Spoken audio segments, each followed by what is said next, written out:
Hello friends, তোমাদের সকলকে দা দেদি চ্যানেলে স্বাগত। আজকে আলোচনা করব যে historical background of Indian constitution, অর্থাৎ ভারতীয় সংবিধানের ঐতিহাসিক প্রেক্ষাপট। এখানে তোমাদেরকে অনেকগুলি অ্যাক্ট পড়তে হবে, ঠিক আছে? যেমন রেগুলেটিং অ্যাক্ট 1773, তারপরে পিটস ইন্ডিয়া অ্যাক্ট 1784, অর্থাৎ পিটের ভারত শাসন আইন। আজকে এই দুটি নিয়ে কিন্তু আলোচনা করব, ঠিক আছে? তোমরা মনে রাখবে যে এই যে ভারতের সংবিধানের যে ঐতিহাসিক প্রেক্ষাপট, এটাকে কিন্তু এখানের মধ্যে দুটা ভাগে ভাগ করা যায়। একটা হচ্ছে কোম্পানি আমলের আইন, কোম্পানি আমলের আইন। আরেকটি ভাগে ভাগ করা যায়, সেটি হচ্ছে ব্রিটিশ শাসনকালের আইন, ব্রিটিশ শাসন কালের আইন, ঠিক আছে? তাহলে এই কোম্পানি আমলের আইন আছে অনেকগুলি, ঠিক আছে? টোটাল 5টি অ্যাক্ট আছে, অর্থাৎ আইন আছে। সেই 5টি অ্যাক্টের মধ্যে আজকে টোটাল 2টি আলোচনা করব, তারপরে দিন আর বাকি 3টি আলোচনা করব, ঠিক আছে? তাই তোমাদের একটা ধারণা দিই যে আমাদের ভারতের সংবিধানের যে ঐতিহাসিক প্রেক্ষাপট, অর্থাৎ historical background of Indian constitution, তাকে কিন্তু এই দুটি ভাগে ভাগ করা যায়, ঠিক আছে? এই কোম্পানি আমলে অনেকগুলি আইন প্রণয়ন করা হয় এবং ব্রিটিশ শাসনকালে অনেকগুলি আইন প্রণয়ন করা হয়। তোমাদের সেই আইনগুলি সম্পর্কে জানতে হবে, ঠিক আছে? তাহলে এই আইনগুলির মধ্যে যে কোম্পানি আমলের আইন আছে তার সম্পর্কে আজকে আলোচনা করব। তার মধ্যে আজকে দুটি আইন আলোচনা করব। একটা হচ্ছে নিয়ন্ত্রণ আইন,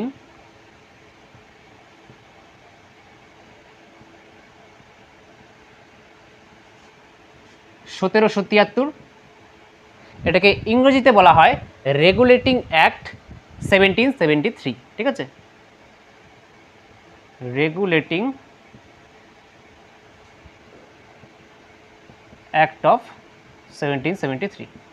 আরেকটা আছে, আরেকটা যেটা আলোচনা করবো আজকে, সেটা হচ্ছে পিটের ভারত শাসন আইন, ঠিক আছে?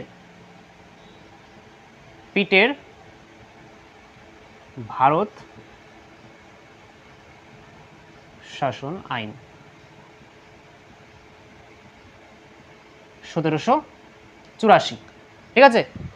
এটাকে ইংরেজিতে বলা হয় পিটস ইন্ডিয়া অ্যাক্ট 1784, পিটস ইন্ডিয়া অ্যাক্ট 1784, ঠিক আছে? তাহলে আজকে এই দুইটি আইন সম্পর্কে বিস্তারিত আলোচনা করব, তোমাদের কোনো ডাউট থাকবে না, একদম সহজ সরলভাবে বুঝে যাবে, ঠিক আছে? তাহলে প্রথমে শুরু করব এই নিয়ন্ত্রণ আইন 1773, অর্থাৎ রেগুলেটিং অ্যাক্ট 1773, ঠিক আছে? তাহলে তোমরা মন দিয়ে দেখবে, না হলে কিন্তু বুঝতে পারবে না, ঠিক আছে? ভিডিওটি সম্পূর্ণ দেখবে। দেখো, আগে তোমাদের বুঝতে হবে যে এই যে কোম্পানি আমলের আইন যে বললাম, তার মধ্যে যে দুটি ভাগ আজকে আলোচনা করব। তাহলে এখানে কোম্পানি আমলের আইন বলতে দেখো, ব্রিটিশ কিন্তু ভারতে 200 বছর শাসন করেছে। আর কিন্তু ব্রিটিশ যে এসেছিল ভারতে শাসন করার জন্য, আগে কিন্তু ব্রিটিশ সরাসরি শাসন করতে আসেনি। প্রথমে একটা কোম্পানি এসেছিল, ব্রিটিশ ইস্ট ইন্ডিয়া কোম্পানি, ঠিক আছে? ব্রিটিশ ইস্ট ইন্ডিয়া কোম্পানি, ঠিক আছে? এই ব্রিটিশ ইস্ট ইন্ডিয়া কোম্পানি একটা কোম্পানি আর কি ব্যবসা বাণিজ্য করার জন্য ভারতে এসেছিল, ঠিক আছে? ব্যবসা বাণিজ্য করতে করতে আর কি ভারতে শাসন করা শুরু করে দেয়, ঠিক আছে? তাহলে কিভাবে ব্রিটিশ ইস্ট ইন্ডিয়া কোম্পানি ভারতে আসলো, তারপরে আস্তে আস্তে কীভাবে ব্রিটিশরা একটা কোম্পানি থেকে ভারতকে শাসন করা শুরু করে দিল, তা আজকে জানতে পারবে এই আইনগুলির মাধ্যমে, ঠিক আছে? দেখো, এই ব্রিটিশ ইস্ট ইন্ডিয়া কোম্পানি প্রতিষ্ঠিত হয় কবে? তোমরা মনে রাখবে, এই ব্রিটিশ ইস্ট ইন্ডিয়া কোম্পানি এটা হচ্ছে একটা ইংল্যান্ডের কোম্পানি, অর্থাৎ ব্রিটিশ থেকে ভারতে এসেছিল। এটা প্রতিষ্ঠিত হয় হচ্ছে 1600 খ্রিস্টাব্দে, 1600 খ্রিস্টাব্দের 31শে ডিসেম্বর। তাহলে এতটুকু মনে রাখবে যে ব্রিটিশ ইস্ট ইন্ডিয়া কোম্পানি প্রতিষ্ঠিত হয় ইংল্যান্ডে 1600 খ্রিস্টাব্দের 31শে ডিসেম্বর, তারিখটা মনে রাখলে। তাহলে এই কোম্পানি যখন প্রতিষ্ঠিত হয়, তখন কিন্তু ব্রিটেনে, তোমরা জানো যে ব্রিটেনে কিন্তু রাষ্ট্রের প্রধান হচ্ছে রাজা বা রানী। তখন কিন্তু ব্রিটেনের রানী ছিলেন এলিজাবেথ, এলিজাবেথ। তখন ইংল্যান্ডের যে রাষ্ট্রপ্রধান এলিজাবেথ, সেই এলিজাবেথের দ্বারা একটা সনদে আইন আর কি পাশ হওয়ার পরে আর কি এই ব্রিটিশ ইস্ট ইন্ডিয়া কোম্পানি ভারতের মধ্যে একচেটিয়া ব্যবসা করার সুযোগ পায়। এখন একচেটিয়া ব্যবসা করার সুযোগ অর্থাৎ আর কি ভারতের মধ্যে একটা মনোপলি থাকে এই কোম্পানির। এখন মনোপলি কথার অর্থ কি? মনোপলি বলতে বোঝায় যে ওই কোম্পানি ছাড়া অর্থাৎ ইস্ট ইন্ডিয়া কোম্পানি ছাড়া অন্য কোনো কোম্পানি ভারতে ব্যবসা করতে পারবে না। তাহলে একদিকে কোনো একটা কোম্পানির ঠিক আছে মনোপলি হওয়া কিন্তু কোনো দেশেই ভালো নয়, কারণ সেই একটি আর কি কোম্পানি কী করবে যে সেই দেশে বাণিজ্য করবে, ব্যবসা বাণিজ্য করবে, অর্থাৎ জিনিসপত্র আর কি বিক্রি করবে উৎপাদন করে করে, ঠিক আছে। তাহলে এখন একটা কোম্পানি যেই সমস্ত জিনিস সেই দেশে দেবে সেইখানের জনগণরা সেটাই কিনতে হবে, অন্য কোম্পানির তো আর নাই, ঠিক আছে, যে অন্য কোম্পানির কাছ থেকে নেবে। যদি একটা দেশের মধ্যে ধরো অনেকগুলি কোম্পানি আছে, ঠিক আছে, এ বি সি ডি, ধরো অনেকগুলি কোম্পানি আছে এ বি সি ডি, তাহলে এখন এখানে অনেকজন মানুষ আছে, তাহলে এই মানুষজনটা কী চাবে যে যত একটা দেশে কোম্পানি বেশি থাকবে তত কোম্পানির মধ্যে কম্পিটিশন দেখা যাবে, অর্থাৎ কোন কোম্পানি ভালো প্রোডাক্ট দিতে পারে কম দামে, আর মানুষজন তার কাছেই যাবে। কিন্তু যদি এখানের মধ্যে অনেক কোম্পানি না থাকে, শুধুমাত্র একটা কোম্পানির মনোপলি থাকে, মনোপলি অর্থাৎ অন্য কোনো কোম্পানির অস্তিত্বই নেই, শুধুমাত্র ব্রিটিশ ইস্ট ইন্ডিয়া কোম্পানির মনোপলি ছিল, অর্থাৎ এই কোম্পানি শুধু ভারতবর্ষে আর কি ব্যবসা বাণিজ্য করবে, তাহলে এই হিসেবে আসে। বোঝা গেল? যেমন তোমরা সার্চ ইঞ্জিন, তোমাকে যদি কিছু সার্চ করতে বলা হয় তাহলে তোমরা কোথায় যাবে, যে প্রথমেই বলবে গুগল সার্চ, ঠিক আছে। তাহলে গুগলের কিন্তু একটা মনোপলি সৃষ্টি হয়েছে, এই যে গুগলের একটা মনোপলি, ঠিক আছে, মার্কেটে, এটাকে নিয়ে অনেকে কিন্তু আর কি সমালোচনা করেছে, ঠিক আছে, যে গুগল যে সার্চ ইঞ্জিনটা সেটা প্রত্যেকটা মোবাইলে আগে থেকেই থাকে, তাহলে এটা ঠিক না, অনেকের মতে একটা কম্পিটিশন থাকা দরকার না, সবারই সুযোগ দেওয়া উচিত, অন্য কোম্পানিও সার্চ ইঞ্জিন বানাতে পারে, সেই সার্চ ইঞ্জিন লোকেরা ব্যবহার করতে পারে, কিন্তু গুগল আগে থেকেই দেওয়া আছে, তাহলে এমন একটা ধরতে পারো। বর্তমানের একটা আর কি উদাহরণ দিলাম। তাহলে তখন ব্রিটিশ ইস্ট ইন্ডিয়া কোম্পানি ভারতে আসে, এলিজাবেথ সমর্থন করে, তখন ভারতে আসে, ঠিক আছে, একচেটিয়া ব্যবসা শুরু করে। তারপরে দেখো যে তোমাদের মনে রাখতে হবে যে বক্সারের যুদ্ধ আর পলাশির যুদ্ধ, এই দুটি যুদ্ধের কথা তোমাদের মনে রাখতে হবে, ভেরি ভেরি ইম্পর্টেন্ট। যে প্রথমে জানতে হবে পলাশি যুদ্ধ। পলাশি যুদ্ধ, এই পলাশি যুদ্ধ হয় হচ্ছে 1757 সালে, ঠিক আছে। এই 1757 সালে কার কার মধ্যে হয়? ব্রিটিশ ইস্ট ইন্ডিয়া কোম্পানির সঙ্গে কার হয়? যে বাংলার যে শেষ নবাব সিরাজ উদ্দৌলা তার সঙ্গে হয়। তাহলে সেখানে কিন্তু ব্রিটিশ ইস্ট ইন্ডিয়া কোম্পানি জিতে যায়, বুঝা গেল? তাহলে এই পলাশি যুদ্ধ কবে হয় এটা মনে রাখবে, আর কার কার মধ্যে হয় এটাও বলে দিলাম, যে ব্রিটিশ ইস্ট ইন্ডিয়া কোম্পানির সঙ্গে, এই কোম্পানি যে ভারতে ছিল তার সঙ্গে বাংলার যে নবাব ছিল, ঠিক আছে, সিরাজদৌল্লা, তার সঙ্গে যুদ্ধ হয়, এটাকে বলা হয় পলাশির যুদ্ধ, এটা 1757 সালে হয়। এর তারপরে হয় হচ্ছে বক্সারের যুদ্ধ। বক্সারের যুদ্ধ এটা হয় হচ্ছে 1764 সালে, ঠিক আছে। এই 1764 সালে বক্সারের যুদ্ধ কার কার মধ্যে হয়? ব্রিটিশ ইস্ট ইন্ডিয়া কোম্পানির সঙ্গে মীর কাসিমের সঙ্গে, ঠিক আছে। তাহলে ব্রিটিশ ইস্ট ইন্ডিয়া কোম্পানি আর তার সঙ্গে যে মীর কাসিম ছিল সেই মীর কাসিমের সঙ্গে যুদ্ধ হয়, সেটাই হচ্ছে বক্সারের যুদ্ধ, এটা 1764 সালে হয়। যেহেতু ব্রিটিশ ইস্ট ইন্ডিয়া কোম্পানি এই বক্সারের যুদ্ধে জিতে যায়, তারপর থেকে ব্রিটিশ ইস্ট ইন্ডিয়া কোম্পানি বাংলাতে আর কি ওদের শাসনের অধিকার পেয়ে যায়, ঠিক আছে। তাহলে এই ডেটটা তোমরা শুধু মনে রাখবে। তাহলে এরপরে কি হয়, যে এই ব্রিটিশ ইস্ট ইন্ডিয়া কোম্পানিকে নিয়ন্ত্রণ করার জন্য কয়েকটি অ্যাক্ট পাস হয়, তার মধ্যেই সেটা বলেছিলাম যে রেগুলেটিং অ্যাক্ট 1773, এটা তোমাদের পড়তে হবে। যে তাহলে তোমরা এতটুকু ইতিহাস বুঝতে পারলে, এতটুকু তোমাদের জানা উচিত, তাই বলে দিলাম, ঠিক আছে। তাহলে ব্রিটিশ ইস্ট ইন্ডিয়া কোম্পানি কিভাবে তার প্রতিষ্ঠা হলো এবং তারপরে কীভাবে ভারতে আর কি ব্যবসা বাণিজ্য শুরু করলো সেটা বুঝতে পারলে। এবার দেখো অ্যাক্ট,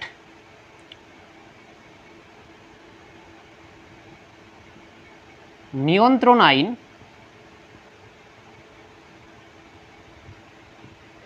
1773, অর্থাৎ রেগুলেটিং অ্যাক্ট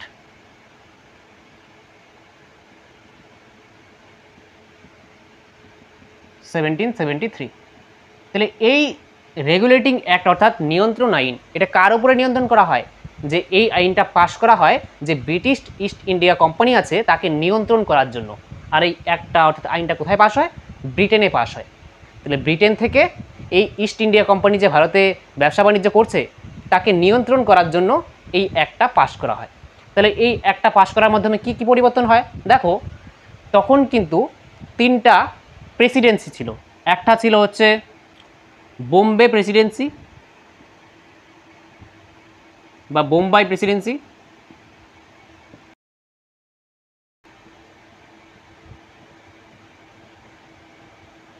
একটা ছিল বাংলা প্রেসিডেন্সি,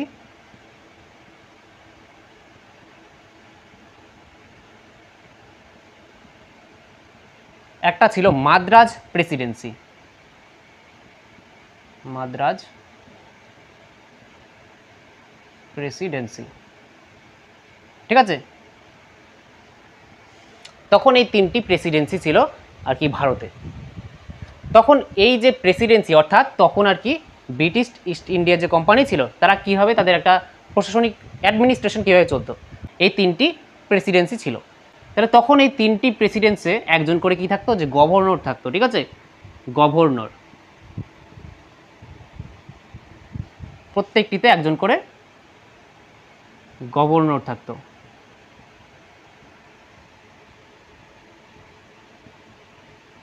তাহলে এতটুকু বুঝতে পারলে নিয়ন্ত্রণ আইন 1773 সালের আগে বলছি যে আগে কীরকম ছিল, ঠিক আছে। কিন্তু আর তার উপরে ছিল court of directors. Court of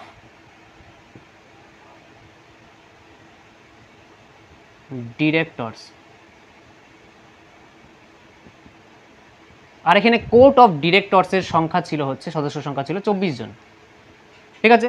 তাহলে এই কোর্ট অফ ডিরেক্টরসের কাছে আগে কি করতো? যে এই বোম্বাই প্রেসিডেন্সি,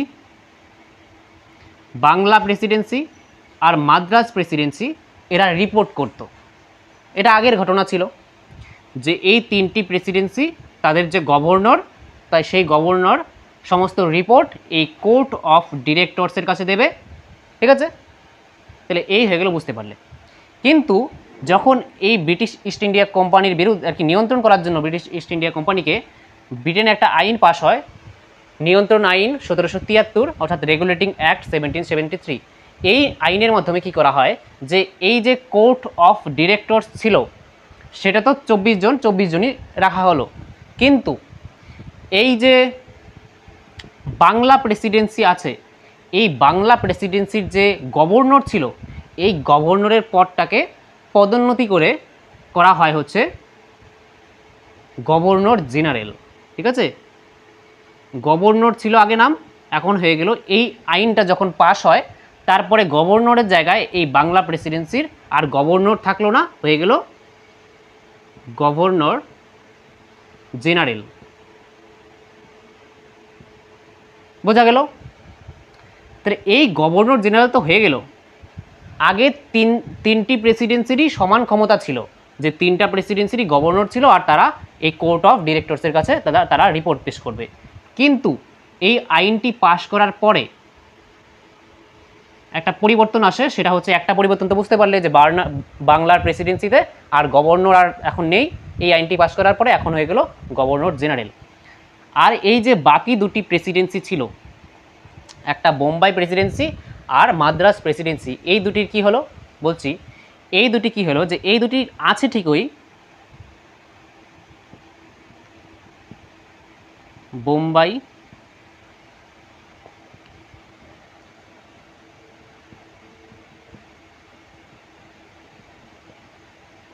প্রেসিডেন্সি আর মাদ্রাজ প্রেসিডেন্সি।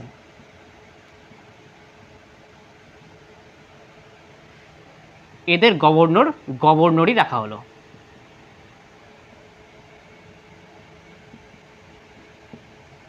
আর এই যে বোম্বাই প্রেসিডেন্সি আছে এবং মাদ্রাজ প্রেসিডেন্সি আছে, তারা এখন রিপোর্ট পেশ করবে এই গভর্নর জেনারেলের কাছে,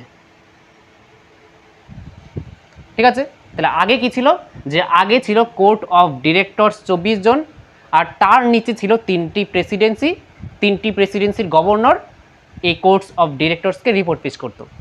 কিন্তু যখন ব্রিটিশ ইস্ট ইন্ডিয়া কোম্পানির আর কি এই কোম্পানিকে নিয়ন্ত্রণ করার জন্য এই আইনটি পাশ করা হয়, তখন এই পরিবর্তনটা করা হয়, যে বাংলা প্রেসিডেন্সির গভর্নরকে করা হয়, পদটাকে করা হয় গভর্নর জেনারেল, এবং তার নিচে এই বোম্বাই প্রেসিডেন্সি এবং মাদ্রাজ প্রেসিডেন্সির যে গভর্নর আছে তারা দুজন গভর্নর রিপোর্ট পেশ করবে এই গভর্নর জেনারেলের কাছে, আর এই গভর্নর জেনারেল তার রিপোর্ট পেশ করবে কোর্ট অফ ডিরেক্টরসের কাছে।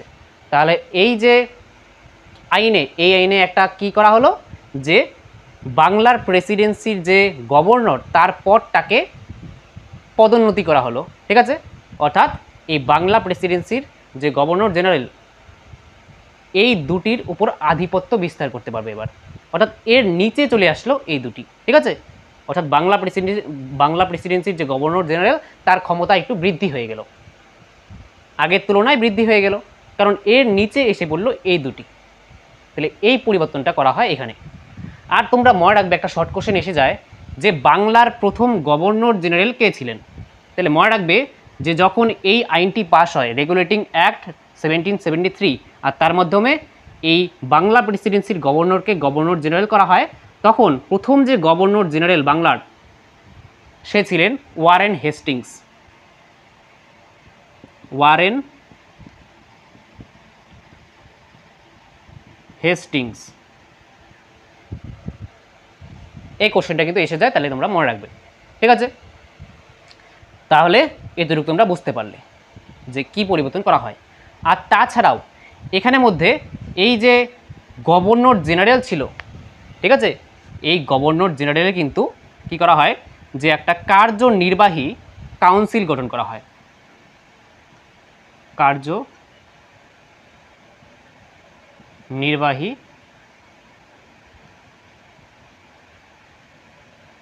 কাউন্সিল।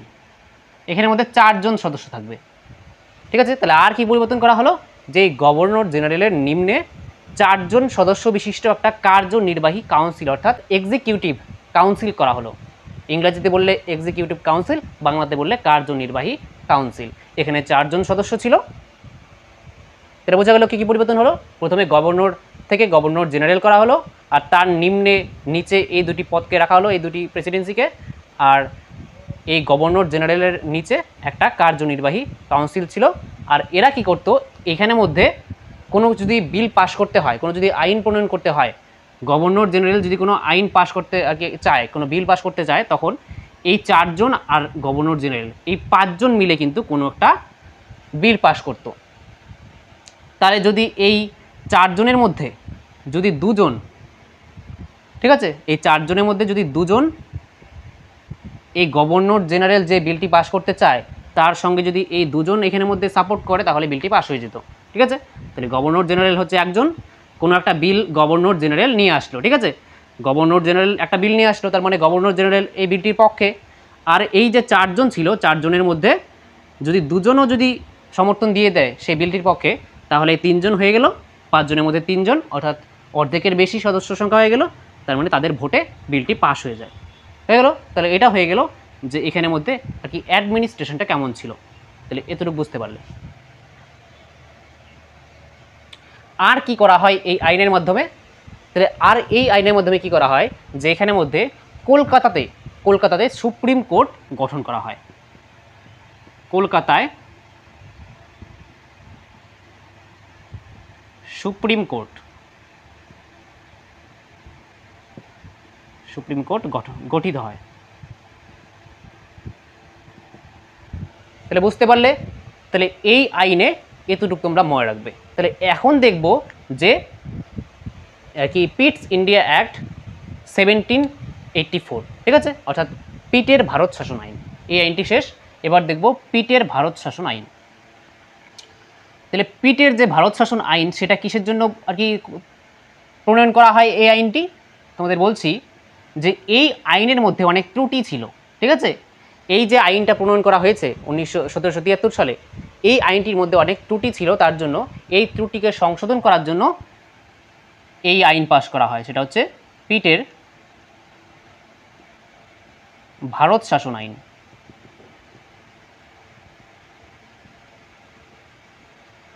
ভারত শাসন আইন 1784।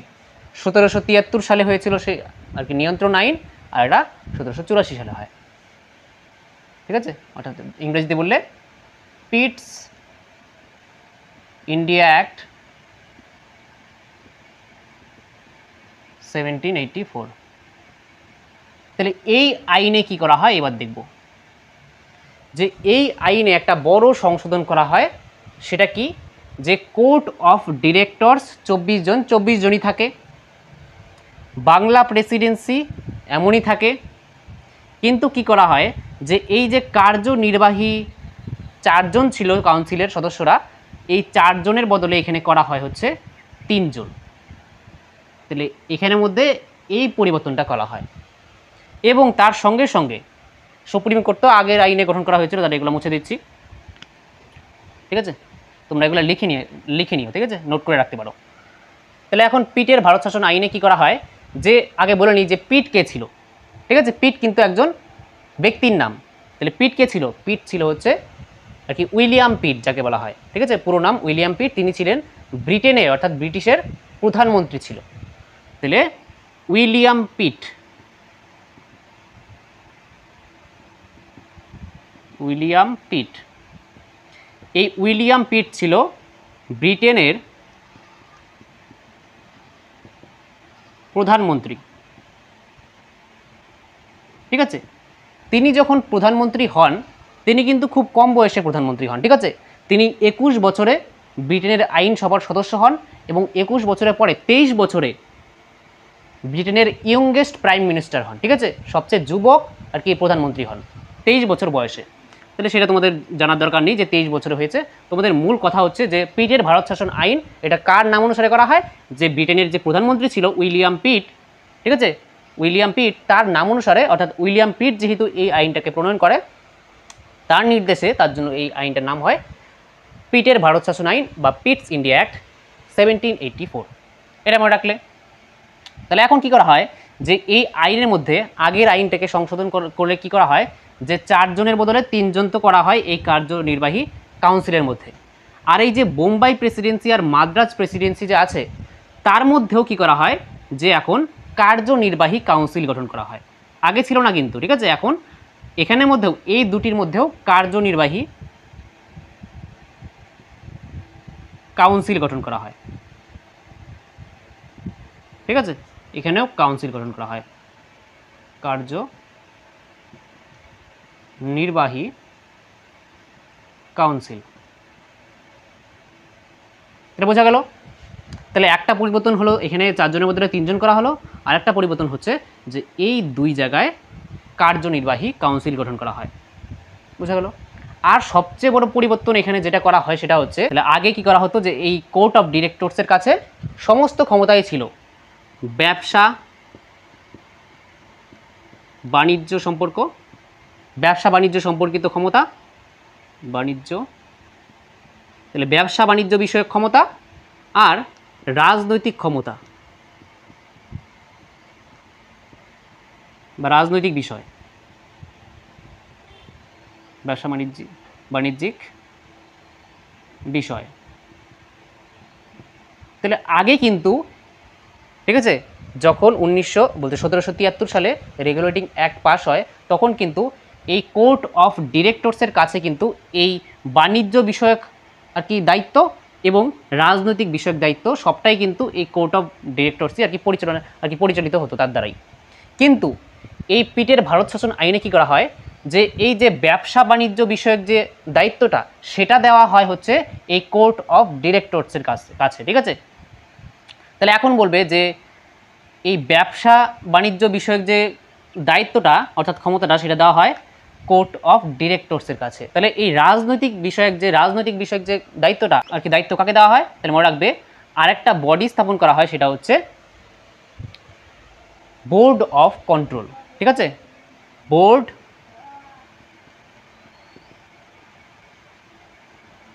Board of control. ঠিক আছে, তাহলে একটা বোর্ড অফ কন্ট্রোল নামে একটা বডি স্থাপন করা হয়, যাতে 6 জন সদস্য ছিল। ঠিক আছে, যাতে ছিল হচ্ছে 6 জন সদস্য। তাহলে এই যে বোর্ড অফ কন্ট্রোল বানানো হয় এই পিটের ভারত শাসন আইনে, আর তাকে দেওয়া হয় দায়িত্ব এই রাজনৈতিক দায়িত্ব দেওয়া হয়। ঠিক আছে, রাজনৈতিক দিকটাকে পরিচালনা করার জন্য, এই দিকটাকে দেখার জন্য এই বোর্ড অফ কন্ট্রোলকে দায়িত্ব দেওয়া হয়। এখানে 6 জন মেম্বার আছে, বোঝা গেল? তাহলে এইখানে এই পরিবর্তনগুলো ঘটে। আরেকটা বিষয় এই আইনে বলা হয় যে এই যে ব্রিটিশ ইস্ট ইন্ডিয়া কোম্পানি ভারতের যেই সব অঞ্চলে তার আধিপত্য আছে সেটাকে ব্রিটিশ অধিকৃত ভারত হিসেবে ঘোষণা করা হয়। ঠিক আছে, এখানে আরেকটা বলা হয়, সেটা হচ্ছে ব্রিটিশ অধিকৃত ভারত। তাহলে যেই সব অঞ্চলে, অর্থাৎ যেই সব অঞ্চল ব্রিটিশ ইস্ট ইন্ডিয়া কোম্পানির আন্ডারে থাকবে সেই জায়গাটাকে বলা হবে ব্রিটিশ অধিকৃত ভারত, অর্থাৎ the British position in India. ঠিক আছে, তাহলে এই হয়ে গেল দুটি আইন সম্পর্কে বিস্তারিত, তোমরা বুঝতে পারলে। আরেকবার রিভিশন করে দিচ্ছি যে কী হলো। যে প্রথমে এই দুটি আইন যে পড়ালাম সেটা কিসের জন্য? যে কোম্পানিকে, ব্রিটিশ ইস্ট ইন্ডিয়া কোম্পানিকে নিয়ন্ত্রণ করার জন্য। তাহলে সেই প্রথমে একটা আইন পাস হয় 1773 সালে, রেগুলেটিং অ্যাক্ট 1773। সেটা পাস হয়, কি হয় যে প্রথমে যে বোম্বাই প্রেসিডেন্সি, বাংলা প্রেসিডেন্সি এবং মাদ্রাজ প্রেসিডেন্সির প্রত্যেকের গভর্নর ছিল, কিন্তু গভর্নরের পরিবর্তে কী করা হয়, যে বাংলার যে প্রেসিডেন্সি ছিল, বাংলা প্রেসিডেন্সি, তার গভর্নরকে গভর্নর জেনারেল করা হয়, আর তার নিম্নে মাদ্রাজ এবং বোম্বাই প্রেসিডেন্সিকে আনা হয়। ঠিক আছে, তাহলে মাদ্রাজ এবং বোম্বাইয়ের প্রেসিডেন্সির যে গভর্নর ছিল তারা দুজনে রিপোর্ট পেশ করবে হচ্ছে বাংলার গভর্নর জেনারেলের কাছে, আর গভর্নর জেনারেল পেশ করবে তার রিপোর্ট তার উপরে 24 সদস্য বিশিষ্ট কোর্ট অফ ডিরেক্টরসের কাছে। তাহলে এটা করা হয় 1773-এ। ঠিক আছে, আর সেখানে একটা কলকাতা হাইকোর্ট গঠন করা হয় এবং ওয়ারেন হেস্টিংসকে ভারতের প্রথম গভর্নর জেনারেল করা হয়, এটা তোমরা জানলে। আর কার্যনির্বাহী আর কি কাউন্সিল গঠন করা হয়, সেখানে 4 জন মেম্বার ছিল, সেটা হয়ে গেল 1773। আর পিটের ভারত শাসন আইনে 1784-তে কী হয়, যে এখানের মধ্যে যে কোর্ট অফ ডিরেক্টরস ছিল তাকে দেওয়া হয় হচ্ছে ব্যবসা বাণিজ্য বিষয়ক ক্ষমতা, আর আরেকটা বডি গঠন করা হয় 6 সদস্য সংখ্যা বিশিষ্ট, সেটা হচ্ছে board of control. Board of কন্ট্রোলের কাছে রাজনৈতিক ক্ষমতা দেওয়া হয়, রাজনৈতিক বিষয়ক আর কি দায়িত্বটা, তাহলে দায়িত্ব ভাগ করে দেওয়া হয়। আর এখানের মধ্যে কার্যনির্বাহী কাউন্সিলের মধ্যে 4 জন থেকে 3 জন করা হয়, আর মাদ্রাজ এবং বোম্বাইয়ের যে গভর্নর ছিল তার আন্ডারে কার্যনির্বাহী কাউন্সিল অর্থাৎ এক্সিকিউটিভ কাউন্সিল গঠন করা হয়, বোঝা গেল? আর এটাকে বলা হয়, আর এই আইনে আরেকটা কথা বলা হয়, সেটা হচ্ছে যে যেই সমস্ত অঞ্চলে ভারতের মধ্যে ব্রিটিশ ইস্ট ইন্ডিয়া কোম্পানি আর কি অধিকৃত করে আছে, the British position in India বলা হবে, অর্থাৎ ব্রিটিশ অধিকৃত ভারত বলা হবে। তো এই হয়ে গেল আজকের এই দুটি অ্যাক্ট। তাহলে এরপরে আরও 3টি অ্যাক্ট পড়াবো, যেটা হচ্ছে কোম্পানি আমলের আইন। ঠিক আছে, সেটা পরের ভিডিওতে তোমরা দেখতে পারবে, তাহলে তোমরা প্লেলিস্টে গিয়ে তোমরা পরপর ভিডিওগুলি দেখতে পারো। ঠিক আছে, তাহলে ভিডিওটি শেষ পর্যন্ত দেখার জন্য তোমাদেরকে অসংখ্য ধন্যবাদ। দেখা হচ্ছে পরের একটি নেক্সট ভিডিওতে, ততক্ষণের জন্য বাই।